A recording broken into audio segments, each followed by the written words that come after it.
শক্তি। তিনি পরমেশ্বরীর শক্তির প্রতীক। শ্রী শ্রীচণ্ডী বা দেবী মহাত্ম্যে বলা হয়েছে, দেবী মহাকালী, মহামায়া, মহালক্ষ্মী, মহাসরস্বতী। তিনিই সমস্ত সৃষ্টি, পালন ও সংহারের উৎস। ভক্তি সহকারে তাঁকে পূজা করলে জীবনের সব বাধা, দুঃখ ও অশুভ শক্তি দূর হয়। তবে ভক্তবৃন্দরা, শুরুতেই একটা কথা বলে নেওয়া ভালো। সেটা হল, শারদীয়া দুর্গাপূজা হল মহাপূজা এবং এর সাথে অনেক রকম শাস্ত্রীয় রীতি যুক্ত থাকে, যেমন বোধন, আমন্ত্রণ, অধিবাস, নবপত্রিকা স্থাপন, সন্ধি পুজো, বলিদান, অপরাজিতা পুজো ইত্যাদি। বাড়ির সহজ সরল ঘরোয়া পুজোতে কিন্তু এই রীতিগুলি মেনে পুজো করা সম্ভব নয়। আজকের ভিডিওতে যে পুজো পদ্ধতি আমি আপনাদের সঙ্গে শেয়ার করব, সেটা ভীষণই সহজ সরল এবং ঘরোয়া পদ্ধতি। দুর্গাপূজার সময় একান্তই ঘরোয়াভাবে মনের ভক্তি এবং নিষ্ঠাটুকু সম্বল করে যদি আপনারা জগৎজননী মায়ের আরাধনা করতে চান, তাহলে এই ভিডিওতে দেখানো পুজো বিধি ফলো করতে পারেন। আর যদি উপরোক্ত শাস্ত্রীয় রীতি মেনে পুজো করতে চান, তাহলে যোগ্য ব্রাহ্মণ পুরোহিত দিয়ে পুজো করানোই শ্রেয়, কারণ সেক্ষেত্রে ভুলভ্রান্তির সম্ভাবনা কম থাকে। আশা করি ব্যাপারটা আপনাদের বোঝাতে পারলাম। ভক্তবৃন্দরা, প্রথমেই আমরা একটা লাল সালু কাপড় নিয়েছি মায়ের মূর্তি বসানোর জন্য। এরপর পরিষ্কার জলের সাথে গঙ্গার জল কিছুটা মিশিয়ে ঘটে ঢেলে দিলাম। আমি এখানে পিতলের ঘট আর 6-4 ডাব নিয়েছি। আপনারা মাটির ঘট এবং ডাব দিতে পারেন। মায়ের জন্য আমি একটি রজনীগন্ধার মালা এনেছি, আপনারা গাঁদা ফুলের মালাও দিতে পারেন। ভক্তবৃন্দরা, বাড়িতে খুব সহজভাবে আমরা সন্ধি পুজো করে নিতে পারি কিভাবে, সেটাও আমি এই ভিডিওতে বলে রেখেছি। তাই আপনাদের কাছে রিকোয়েস্ট রইল, ভিডিওটা স্কিপ না করে পুরোটা ভালো করে দেখুন এবং শুনে নিন। পুজোতে বসার আগে আমি নিজের মাথা এবং পুজোর সব উপকরণে গঙ্গাজল ছিটিয়ে নিয়েছি। আর পুজোর ফুল, মালা, বেলপাতা, দূর্বা ইত্যাদিতে গঙ্গাজল, চন্দন লাগিয়ে নিয়েছি। পুজোতে বসে প্রথমেই আমি আচমন আর বিষ্ণু স্মরণ করে নিচ্ছি। ওম বিষ্ণু, ওম বিষ্ণু, ওম বিষ্ণু। ও অপবিত্র, পবিত্র বা সর্বাবস্থান গত পিবা। যক সরেত পুণ্ডরিকাক্ষং, বাহ্য অভ্যন্তর সূচি। নম সূচি, নম সূচি, নম সূচি। পুজোর শুরুতেই আমি ধূপ এবং দীপ ধরিয়ে নিয়েছি। আমি এখানে তেলের প্রদীপ ধরিয়েছি এবং প্রদীপে সামান্য কর্পূরের গুঁড়ো দেওয়া আছে, আপনারা ঘিয়ের প্রদীপও ধরাতে পারেন। এবারে আমি সিঁদুরের সাথে সর্ষের তেল মিশিয়ে ঘট, প্রদীপ এবং মা দুর্গাকে ফোঁটা দিলাম। ভক্তবৃন্দ, আমি এখন আপনাদের পূজার উপকরণ তালিকা বললাম। ঘট পিতল বা মাটির নেবেন। আমপল্লব, নারকেল, পৈতে এবং গঙ্গাজল, পঞ্চগব্য, দুধ, দই, ঘি, গোবর, গোমূত্র, ঘরে না পেলে শুধু দুধ দই ব্যবহার করা যায়, ও ফুল, জবা, পদ্ম, শিউলি ইত্যাদি, বেলপাতা। ধূপ, প্রদীপ, কর্পূর ও সিঁদুর, চন্দন, অক্ষত, চাল, দই, দুধ, মধু, ঘি, চিনি, পঞ্চামৃতের জন্য। ফল 5 প্রকার বা বেশি। নৈবেদ্য, খিচুড়ি, মিষ্টি বা বাড়িতে যা সম্ভব। শঙ্খ ও ঘণ্টা। ভক্তবৃন্দ, এবারে আমরা দুর্গা মাকে আলতা এবং সিঁদুর অর্পণ করব, সাথে 1 টাকার কয়েন ঘটের কাছে রেখে দেবেন। এবং ঘটের ওপর একটি বস্ত্র নিবেদন হিসেবে আমি গামছা নিবেদন করলাম। আপনারা শাড়িও দিতে পারেন। ঘট বিসর্জনের দিন কোনো ব্রাহ্মণকে এগুলো দিয়ে দেবেন। আলতা, সিঁদুর এবং কয়েনে সিঁদুর লাগিয়ে দেবেন। আলতা নিবেদন করার সময় এই মন্ত্রটি পাঠ করবেন। ও দুর্গে দুর্গতিনাশিন্যই নমঃ। সিঁদুর নিবেদন করার সময় এই মন্ত্রটি পাঠ করবেন। ও হ্রিং দুম দুর্গায় নমঃ।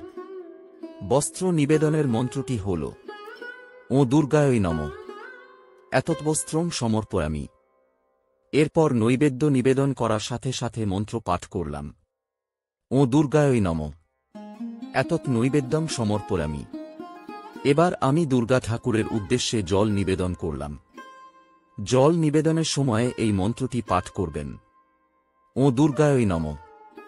এতৎ জলং সমর্পয়ামি। নৈবেদ্যের থালা বা বাটিতে ফলমিষ্টি নিয়ে দেবীর সামনে রাখুন। ডান হাতে অল্প জল ও ফুল নিয়ে উপরের মন্ত্র পাঠ করে নিবেদন করুন। এবারে কুশিতে ফুল এবং জল নিয়ে মা দুর্গাকে আহ্বান করুন এই মন্ত্রটি বলে। ও দুর্গে দুর্গতিনাশিন্যই শরণ্যায়ই শুভপ্রদে আবাহামি দেবীন স্থাপজামি সদা হৃদি। কুশির জল ও ফুল ঘটে নিবেদন করুন। এবারে আমি গঙ্গাজল সহকারে চন্দন বেটে নিলাম এবং মা দুর্গাকে একটি জবা ফুল নিবেদন করলাম। নিবেদন করার মন্ত্রটি হল ও দুর্গায় নমঃ। এক চন্দনম পুষ্পং সমর্পয়ামি। বাংলাতেও বলতে পারেন, হে মা দুর্গা, তোমাকে আমি এই চন্দন ও ফুল ভক্তিভরে নিবেদন করছি, তুমি গ্রহণ করো। এবার গণেশ ঠাকুরের উদ্দেশ্যে মন্ত্রযোগে ফুল নিবেদন করলাম। ও একদন্তায় বিদ্মহে বক্রতুণ্ডায় ধীমহি তন্ন দন্তি প্রচোদয়াৎ। এবার লক্ষ্মী ঠাকুরের উদ্দেশ্যে মন্ত্রযোগে ফুল নিবেদন করলাম। ওম বিশ্বরূপস্য ভার্যাসি পদ্মে পদ্মলয়ে শুভে সর্বত্র পাহি মাং দেবী মহালক্ষ্মী নমস্তুতে। এরপর মা সরস্বতীর উদ্দেশ্যে মন্ত্রযোগে ফুল নিবেদন করলাম। ও সরস্বতী নমঃ। সকল বিদ্যাদায়িনী জ্ঞান প্রদায়িনী মে সর্বার্থ সিদ্ধিকারিণী।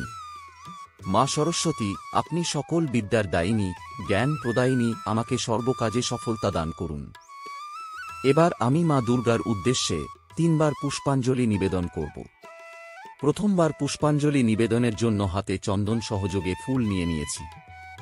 প্রথমবার মাকে পুষ্পাঞ্জলি নিবেদনের মন্ত্রটি হল নম আয়ুর্দেহি যশোদেহি ভাগ্যং ভগবতী দেহিমে পুত্রান দেহি ধনং দেহি সর্বান কামাশ্চ দেহিমে হরপাং হর ক্লেশং হর শোকং হরা সুখং হরগং হর শোভং হর মারিং হরপ্রিয়ে সংগ্রামে বিজয়ং দেহি ধনং দেহি সদাগৃহে ধর্মার্থ কাম সম্পত্তিং দেহি দেবী নমস্তুতে। এসো সচন্দন পুষ্প বিল্ব পত্রাঞ্জলি। নম দক্ষযজ্ঞ বিনাশিন্য মহাঘোরাই যোগিনী কোটি পরিবৃতা ভদ্রকাল ভগবতী দুর্গা ওই নম। এবারে আমরা দ্বিতীয়বার অঞ্জলি দেব। হাতে লাল চন্দন ফুল নিয়ে ধীরে ধীরে মন্ত্রটি জপ করুন। নম মহিষগ্নি মহামায়ে চামুণ্ডে মুণ্ডমালিনী আয়ুরারোগ্য বিজয়ং দেহি দেবী নমস্তুতে। নম সৃষ্টি স্থিতি বিনাশানান শক্তিভূতে সনাতনী গুণাশ্রয় গুণময়ে নারায়ণী নমস্তুতে। নম শরণাগত দীনার্থ পরিত্রাণ পরাজনে সর্বস্বার্থী হরে দেবী নারায়ণী নমস্তুতে। এসো সচন্দন পুষ্পবিল পত্রাঞ্জলি। নম দক্ষযজ্ঞ বিনাশিন্য মহাঘোরাই যোগিনী কোটি পরিবৃতা ভদ্রকাল ভগবতী দুর্গা ওই নম। আবার মাকে পুষ্পাঞ্জলির ফুল অর্পণ করুন। এবারে আমরা তৃতীয়বার অঞ্জলি দেব। হাতে লাল চন্দন ফুল নিয়ে ধীরে ধীরে মন্ত্রটি জপ করুন।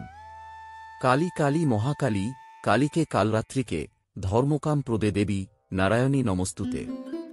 লক্ষ্মী লজ্জে মহাবিদ্যে শ্রদ্ধে পুষ্টি শোধে ধ্রুবে মহারাত্রি মহামায়ে নারায়ণী নমস্তুতে। কলাকাষ্ঠাদি রূপেণ পরিণাম প্রদায়নী বিশেষ পরত শক্তে নারায়ণী নমস্তুতে। এসো সচন্দন পুষ্পবিল্ব পত্রাঞ্জলি। নম দক্ষযজ্ঞ বিনাশিন্য মহাঘোরা যোগিনী কোটি পরিবৃতা ভদ্রকাল ভগবতী দুর্গা ওই নম। আবার মাকে পুষ্পাঞ্জলির ফুল নিবেদন করুন। এবার আপনারা আরেকবার ফুল নিয়ে নিজের মনের ইচ্ছা মাকে মনে মনে বলে ফুল নিবেদন করুন আর প্রণাম করুন। ভক্তবৃন্দ, এবার আপনাদের মনে প্রশ্ন জাগতে পারে যে বাড়ির পুজোর ক্ষেত্রে পুষ্পাঞ্জলি কখন থেকে দেওয়া যাবে। শারদীয়া দুর্গাপূজার মূল সময় হল ষষ্ঠী থেকে দশমী পর্যন্ত। ঘরোয়া পূজার ক্ষেত্রে সাধারণত ষষ্ঠী বা সপ্তমীর দিন থেকে পুষ্পাঞ্জলি দেওয়া শুরু করা যায়। ষষ্ঠী বা সপ্তমীর দিন মা দুর্গার পূজা শুরু করার পর প্রথমবার মা দুর্গাকে পূর্ণ ভক্তিসহ ফুল বেলপাতা ও চন্দন দিয়ে পুষ্পাঞ্জলি দেওয়া হয়। আপনারাও ষষ্ঠী বা সপ্তমী থেকেই মায়ের পুষ্পাঞ্জলি দিতে পারবেন। ভক্তবৃন্দ, মায়ের পুজোর সাথে সাথে আমি আমার বাড়ির নিত্য পুজোটাও সেরে নিচ্ছি। ওম বিষ্ণবে নমঃ। ওম মহাবিষ্ণবে নমঃ। ওম নারায়ণায় নমঃ। ওম পদ্মনাভায় নমঃ। ওম জনার্দনায় নমঃ। এবার আমি মা দুর্গার প্রণাম মন্ত্র পাঠ করে নিচ্ছি। সর্বমঙ্গল মঙ্গলে শিবে সর্বার্থ সাধিকে শরণ্যে ত্রম্বকে গৌরী নারায়ণী নমস্তুতে। জয়ন্তী মঙ্গলাকালী, ভদ্রকালী কপালিনী, দুর্গা শিবা ক্ষমাধাত্রী, সাহা সধা নমস্তুতে। সর্বস্বরূপে সর্বেশে সর্বশক্তি সমন্বিতে, ভয়ভ্যস্ত্রাহীন দেবী দুর্গে নমস্তুতে।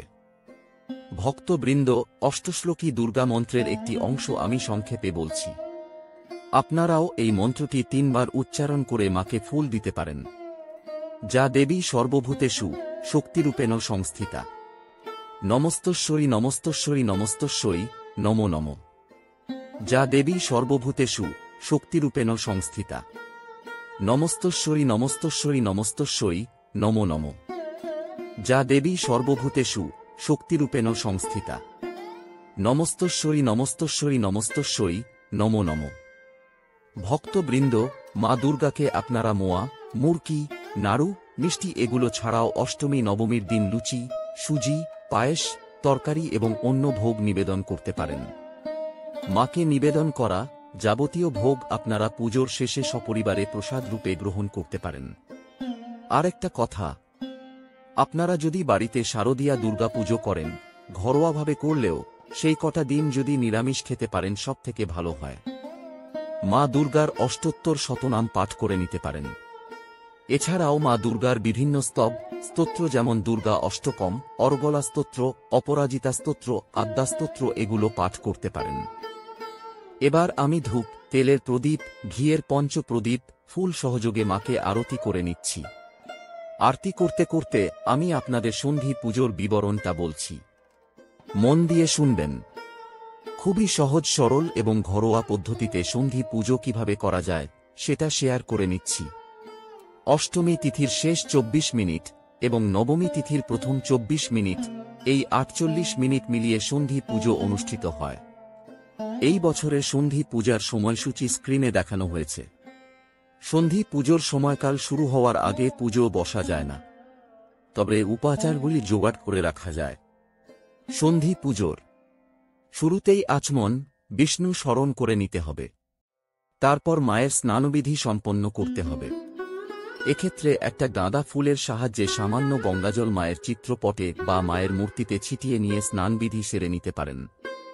সন্ধি পূজার সময় মাকে একটা নতুন শাড়ি নিবেদন করতে পারলে খুবই ভালো হয়।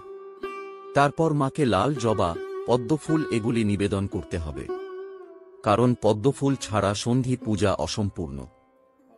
দুর্গাপূজার নিয়ম অনুযায়ী 108টি পদ্মফুল লাগে সন্ধি পুজোতে, তবে অতগুলি পদ্মফুল জোগাড় করা যদি সম্ভব না হয় সেক্ষেত্রে 64 বা 28 বা 8টা পদ্মফুল মাকে নিবেদন করা যায়।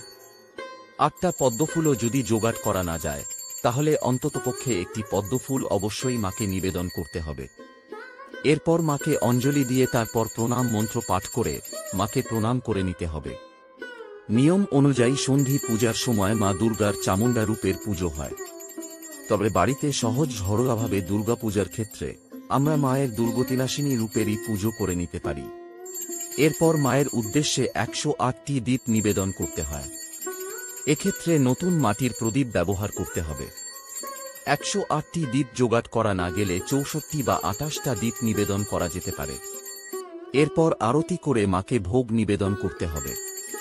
মিষ্টি, নাড়ু, মোয়া, মুরগি, লুচি, সুজি বা অন্য ভোগ এই সময় মাকে নিবেদন করা যায়। এরপর যে জপ মন্ত্রগুলি কিছুক্ষণ আগেই আমি আপনাদের সঙ্গে শেয়ার করেছি তার মধ্যে যে কোনো একটা মন্ত্র আপনারা 108 বার জপ করে নিতে পারেন। পঞ্চপ্রদীপের আরতি হয়ে গেলে আরতিতে কুশিতে করে জল দিয়ে পরিবারের সবার দিকে এগিয়ে দেবেন তাপ নেওয়ার জন্য। আবার সন্ধি পুজোর নিয়মে ফিরে আসি। খেয়াল রাখতে হবে এই পুরো পুজোটাই কিন্তু সন্ধি পুজোর নির্দিষ্ট সময়কালের মধ্যেই শেষ করতে হবে। ভক্তবৃন্দ, শারদীয়া দুর্গা পুজোর একটা গুরুত্বপূর্ণ অঙ্গ হল কুমারী পুজো। অনেক জায়গায় অষ্টমীর দিন কুমারী পুজো করা হয়, আবার অনেক জায়গায় নবমীতে করা হয়। তবে বাড়িতে সহজ সাধারণভাবে দুর্গাপুজোর ক্ষেত্রে কুমারী পুজো করা আমাদের পক্ষে সম্ভব হয় না। তবে এক্ষেত্রে একটা কাজ করতে পারেন। অষ্টমী বা নবমীর দিন আপনাদের পরিচিত কোনো ছোট বাচ্চা মেয়েকে তার পছন্দের কোন জিনিস উপহার দিতে পারেন এবং তাকে বাড়িতে ডেকে এনে খাওয়াতে পারেন। তবে এক্ষেত্রে অবশ্যই নিরামিষ খাবার খাওয়াতে হবে। এবার চলে আসছি ঘট বিসর্জন প্রসঙ্গে। বিজয়া দশমীর দিন মায়ের পুজো হয়ে যাওয়ার পরে ঘট বিসর্জন করা হয়। এই বছরের বিজয়া দশমী বৃহস্পতিবার পড়েছে। অনেকেই বৃহস্পতিবার ঘট বিসর্জন করেন না। সেক্ষেত্রে শুক্রবার ঘট বিসর্জন করা যেতে পারে। ঘট বিসর্জনের আগে ঘরটি 2 হাত দিয়ে স্পর্শ করে মা দুর্গার নাম স্মরণ করে সামান্য নাড়িয়ে দিতে হবে। এরপর ঘট বিসর্জন করতে হবে। যদি পুজোতে মাটির ঘট ব্যবহার করা হয়, তাহলে ঘট সহ ঘটে নিবেদন করা যাবতীয় কিছু জ্বলে দিতে হবে। তবে 1 টাকার যে কয়েনটা ঘটের জ্বলে দেওয়া হয়েছে সেটা রেখে দিতে হবে। আর যদি ধাতব ঘট ব্যবহার করা হয় সেক্ষেত্রে ধাতব ঘট এবং ঘটের জ্বলে দেওয়া 1 টাকার কয়েনটা রেখে দিতে হবে। বাদবাকি জিনিস জ্বলে দিতে হবে। তবে ঘটে ঘটাচ্ছাদন স্বরূপ যে গামছাটা দেওয়া হয়েছে সেটা আপনারা জলে না দিয়ে কোন ব্রাহ্মণ বা দরিদ্র ব্যক্তিকে দান করে দিতে পারেন। আর ঘটের জলটা আছে সেটা আপনারা সারা বাড়িতে একটু ছিটিয়ে নিতে পারেন। তারপর বাকিটা কোনো গাছের গোড়া দিয়ে দিতে পারেন। তাহলে ভক্তবৃন্দ, আজকের ভিডিও এখানেই শেষ করছি। আশা করি ভিডিওটি কিছুটা হলেও কাজে লেগেছে। কেমন লাগলো আজকের পুজোর ভিডিও সেটা অবশ্যই কমেন্ট করে জানাতে ভুলবেন না। ভিডিওটি ভালো লাগলে লাইক আর শেয়ার করে দেবেন। আর যদি আমাদের চ্যানেলের ভিডিও প্রথমবার দেখে থাকেন তবে দয়া করে চ্যানেলটি সাবস্ক্রাইব করে নেবেন। পাশের থাকা বেল আইকন টিপে রাখবেন, যাতে আমাদের নতুন ভিডিওর নোটিফিকেশন সঠিক সময় আপনাদের কাছে পৌঁছে যায়। আগাম শুভেচ্ছা রইল শারদোৎসবের। মা দুর্গার কৃপায় সকলে সুস্থ, সুন্দর ও আনন্দে কাটান এবারের দুর্গাপুজো। ঈশ্বরের আশীর্বাদে সকলে ভালো থাকুন, সুস্থ থাকুন। খুব শিগগিরই আবার নতুন ভিডিও নিয়ে ফিরে আসব। জয় মা দুর্গা, জয় মা দুর্গা, জয় মা দুর্গা।